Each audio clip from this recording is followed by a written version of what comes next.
खुर्रम हुसैन साहब, एक और नुक्ता समझा दीजिए कि हमने देखा है कि इस हुकूमत के जो इक़्तिसादी टीम है, लास्ट ईयर भी उनके तखमीने ठीक नहीं थे, फिर इंटरनेशनल इदारों ने उसको भी गलत करार दे दिया। इनको क्रेडिबल कहा जा सकता है और इनके अदाद-ओ-शुमार पे यकीन किया जा सकता है? और दूसरा, कुछ लोग कहते हैं कि ये जो जीडीपी ग्रोथ में है या रेमिटेंसेस का है, तो वो एक आर्जी है, चूँकि कोविड की वजह से इस साल हमारे लोग हज वगैरह पे भी नहीं जा सके, फिर बाहर से भी लोग पाकिस्तान आ गए, फिर ये जो कंस्ट्रक्शन की मद में इन्होंने रियायत दी थी तो बाहर से भी पैसा मुंतकिल हो गया। तो कहते ये लास्टिंग नहीं होगा ये रुझान, और सिर्फ ये एक साल के लिए था। तो इस थ्योरी में किस हद तक वजन है? नहीं, वजन तो है सलीम। हमारी हमारी अपनी तारीख हमें ये सिखाती है। ये जो गवर्नमेंट कर रही है इस बजट के थ्रू, ये कोई पहली दफा थोड़ी हो रहा है पाकिस्तान जी। में। इनफैक्ट हमारी अपनी तारीख हमें ये दिखाती है कि जब भी कोई गवर्नमेंट या कोई प्राइम मिनिस्टर बहुत ज्यादा एक प्रेशर में आ जाए, एक साल, दो साल, तीसरे साल तक आके तमाम हुकूमतें जो है वो काफी ज्यादा प्रेशर में आई हुई होती हैं वैसे ही आमतौर पे। तो उसके बाद उनकी रिफ्लेक्स यही होती है कि पैसे खर्चना शुरू करो, और शुरू करो पैसे देना सनतकारों को और अरबपति तबका जो है मुल्क का, और वहां से दुआ करो कि वो लोग इन्वेस्ट करेंगे और इन्वेस्टमेंट के जरिए सरमाया करेंगे और उसके जरिए जॉब्स क्रिएट होंगी और जॉब्स के बाद आमदनी आएगी और लोगों की बेहतरी होगी। और इसका वो सोचते नहीं है इस मौके पे। इतने ज्यादा प्रेशर में जब वो आए हुए होते हैं तो वो फिर सोचते नहीं है कि आगे जाके इसके अखराजात जो हैं वो हम लोग कैसे अदा करेंगे, इसके जो कर्जे हमें लेने पड़ेंगे वो कैसे अदा करेंगे। और एक या दो साल या कई दफा 3 साल के लिए ये लोग एक मईशत में कुछ रफ्तार पैदा करके और एक लेवल तक तो ले जाते हैं। मुशर्रफ साहब ने तो कोई 3-4 साल खींच लिया था इस तरह, लेकिन उनको तो अमेरिका से बहुत मजीद और सपोर्ट मिल रही थी। वो 9/11 के दिन थे, वॉर ऑन टेरर चल रही थी। डार साहब इतना लंबा नहीं खींच सके क्योंकि उनको अमेरिका की सपोर्ट नहीं थी, लेकिन कुछ हद तक चाइना की सपोर्ट मिली थी। ये लोग भी अब एग्जैक्टली वही चीज कर रहे हैं जो इनसे जो पहले लोग आए थे उन्होंने की। अब ये इलेक्शन ईयर बजट है बेसिकली। खान साहब बहुत प्रेशर में आ गए हैं अपनी पार्टी के अंदर से भी और ऑपोजिशन की तरफ से भी और अवाम की तरफ से खास तौर पे। उनको बहुत वो प्रेशर महसूस हो रहा है कि लोगों की बेहतरी कुछ करनी है। तो उन्होंने आज जैसे कल पार्लियामेंट में आते वक्त उन्होंने कहा था कि सब खुश होंगे ये बजट देख के। तो बेसिकली इसकी वो है, इसका मकसद ही एक सियासी है, उनको उनके ऊपर प्रेशर हटाना। और जो कर्जे लेंगे, ये दुरुस्त कह रहे हैं मेहताब कि 500 अरब रुपए इन्होंने रखे हुए हैं budgetary support from the IMF, जिसका भी फिलहाल कोई जवाब नहीं है कि ये क्या है और ये कहाँ से आएंगे। जी लेकिन उसके अलावा जी खुर्रम साहब, एक डॉक्टर साहब मैंने आपसे भी जानना है कि लोग कहते हैं कि जी तनकीद तो हर कोई करता है, लेकिन जब हुकूमत में आके सब कुछ देख ले तो फिर आंखें खुल जाती है। सद उमर साहब भी पहले पता नहीं कितने लाख घर बना रहे थे और क्या कुछ कर रहे थे, किसी ने अरबों डॉलर उनके मुंह पे मारने थे। तो मैं आपसे ये जानना चाहूँगा कि अगर आप होते शौकत तरीन की जगह तो आप इस बजट में क्या करते। लेकिन एक डिफेंस बजट के हवाले से भी कल एहसन इकबाल साहब ने भी एक ट्वीट की थी। तो इस वक्त ब्रसल से हमारे साथ मौजूद है चौधरी परवेज़ इकबाल लूसर, जो कि मुख्तलिफ़ ममालिक के डिफेंस बजट पे उनकी गहरी नज़र है। तो उनसे जानते हैं कि वो जो डिफेंस बजट के लिए प्रोजेक्शन हुई है उसके बारे में उनकी क्या राय है। चौधरी साहब, आपकी दुनिया के मुख्तलिफ़ ममालिक के डिफेंस बजट का आप जायज़ा लेते रहते हैं, जो इस बजट में पाकिस्तान के अफवाज के लिए जो डिफेंस बजट एलोकेट हुआ है, आप उसको किस तरह देखते हैं? हमारे यहाँ हर साल यानी कि जब ये बजट आता है तो सबसे ज्यादा जो भी बजट जो है वो जेरे बहस आता है वो दफाई बजट है जी। अभी पहले हम सुनते आए थे कि पाकिस्तान का 70% जो है ये दफाई बजट पे लग जाता है। अभी आहिस्ता आहिस्ता ये फिगर आउट होते होते लोगों तक बात पहुंची कि ये 16% पे आ गया है, क्योंकि ये आपके बजट का 7% बनता है और जीडीपी का जो है 2.5-3% बनता है। असल में मसला ये है कि अब जब हम पूरी दुनिया के बजट को देखते हैं उसमें हमारा हमसाया इंडिया हो, अमेरिका हो, सऊदी अरेबिया हो या वेस्टर्न कंट्री जर्मनी हो, फ्रांस हो, जब हम यहाँ पर देखते हैं तो ये अपने डिफेंस बजट या ऐसी चीजों को दिन ब दिन आगे लेके जाते हैं, क्योंकि जिस खित्ते में हम हैं हमें सबसे ज्यादा जरूरत जिस चीज की है वो है सिक्योरिटी, वो है दफा। क्योंकि हमारा जो है हर बॉर्डर से ही हमारा कोई ना कोई प्रॉब्लम चल रहा है।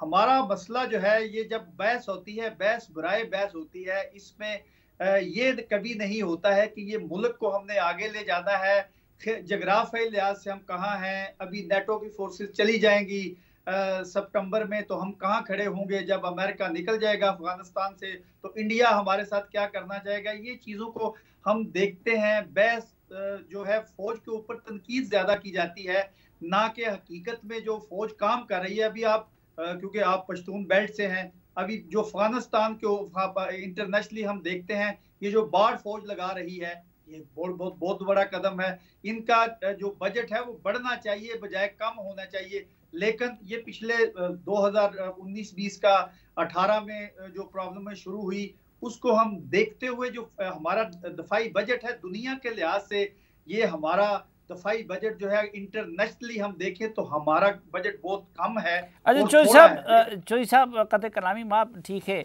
इंडिया के तो तवसी पसंदाना अज़ाइम भी है और वो उसी बुनियाद पे वो अपने डिफेंस बजट को मुसलसल बढ़ा रहा है और हमें भी उसके मुकाबले के लिए अपना बजट रखना पड़ रहा है। लेकिन क्या जो आपने जर्मनी और सऊदी अरब का नाम लिया, तो उन ममालिक में भी ये रुझान है कि उनका डिफेंस बजट बढ़ रहा है? जी बिल्कुल। देखिए, मैं आपको बताऊं कि अभी जो कोविड का दौर गुजरा है, इसमें जिन ये यूरोपियन ममालिक में सबसे ज्यादा जो उन्होंने अपने बजट में इजाफा किया है या किसी चीज को मजबूत करने की कोशिश की है, वो सिक्योरिटी और डिफेंस है।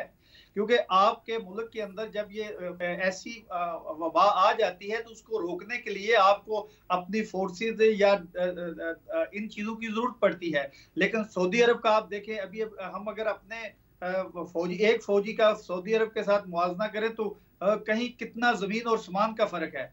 लेकिन इसके बावजूद वहां उनके मुल्कों में ये डिफेंस बजट पे इतनी बहस और तनकीद नहीं होती है जितनी हमारे यहाँ होती है, और हमारे यहाँ की नहीं जाती, ये कराई जाती है। लेकिन चौधरी साहब, अब जर्मनी या आप जिस मुल्क में बैठे हैं, बेल्जियम ये या खुद सऊदी अरब, उन ममालिक ने तो अपने लोगों की पहले बुनियादी ज़रूरियात पूरी की है, और यूरोप और ये तो सारे वेलफेयर्स हैं।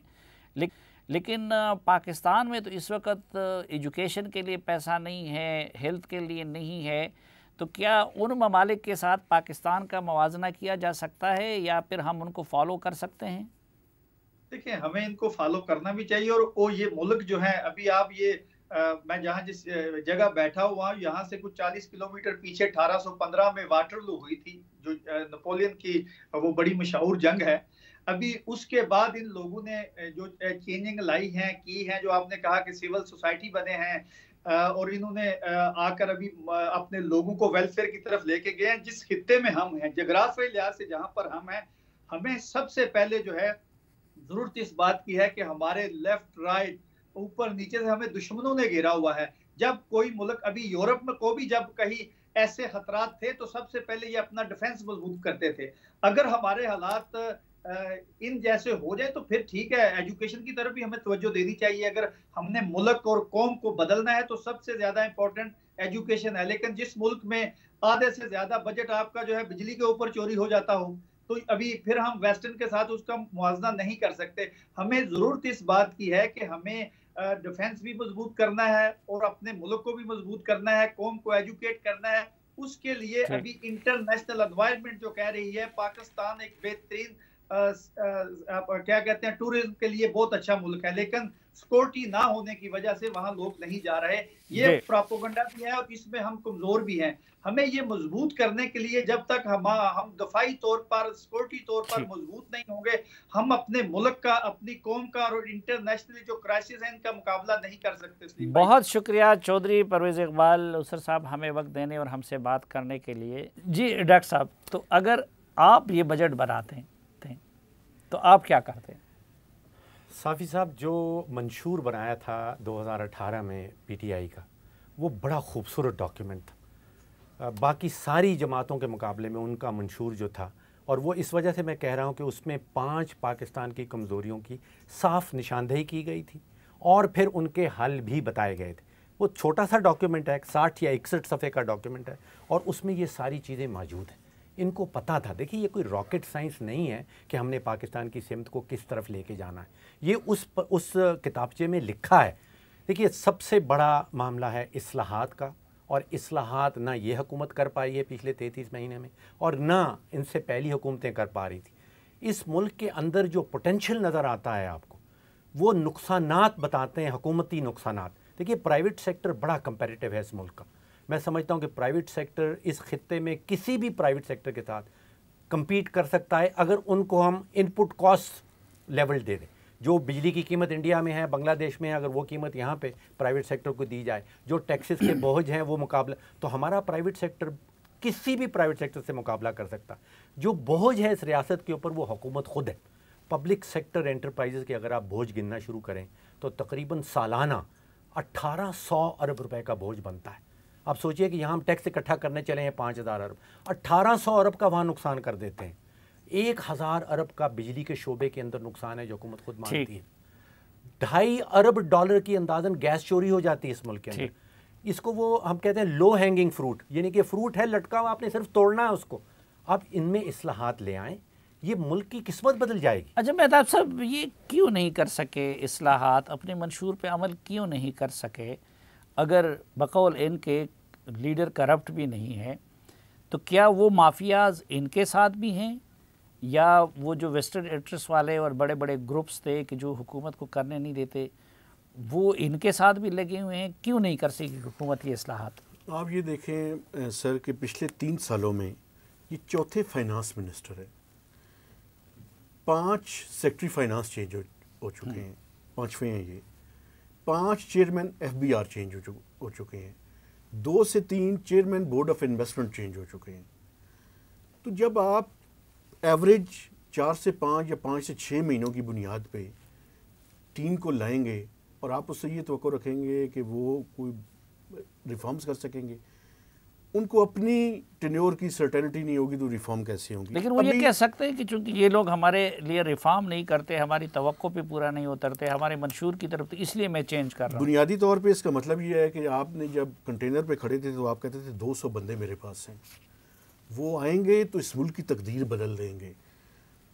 आप या उस टाइम मैं कहते कि वो तो खैर सियासी बयान था, चले सियासी बयान था। लेकिन आप ये देखें कि अभी मैं 1 मिनट पहले जब प्रेस कॉन्फ्रेंस से तरीन साहब बाहर निकली तो मैंने उन्हें कहा, तरीन साहब इस हुकूमत का सबसे बड़ा प्रॉब्लम ये है कि आपकी फेडरल कैबिनेट के अंदर कोई सिंक्रोनाइजेशन नहीं है, आप किसी एक पेज पे नहीं है। कहते हैं 53 बंदे हैं, वो डेफिनेटली तुम ठीक कह रहे हो, लेकिन उसमें मसला ये है कि हम अब पॉलिसी मेकिंग अपने हाथ में करेंगे और चीज़ों को एक टीम बनाकर चीज़ें जो है वो डिलीवर करने की कोशिश करेंगे। तो देखिए जब तक आपकी एक टीम पूरी नहीं होगी, आप जो है वो इस तरह, मतलब मैं एक और मिसाल देता हूँ आपको। कल बजट अनाउंस किया इन्होंने फ़ोन कॉल्स पे 3 मिनट से ऊपर, SMS के ऊपर और इंटरनेट के ऊपर कुछ 100 अरब रुपए का टैक्स लगाए। आज फाइनेंस मिनिस्टर ने ऐलान किया है जी वो हम वापस ले रहे हैं। तो उनसे पहले हम आधा ने कल ऐलान किया था कि लेकिन उन्होंने सिर्फ एक का ऐलान किया था। अच्छा, ये जो बाकी थे, बाकियों का ऐलान उन्होंने नहीं किया था, उन्होंने इंटरनेट का सिर्फ ऐलान किया था। अब ये 100 अरब रुपया आपने ऐलान तो कर दिया, मुझे ये बताएंगे ये 100 अरब रुपये का गैप कहाँ से फिल करेंगे आप? ठीक।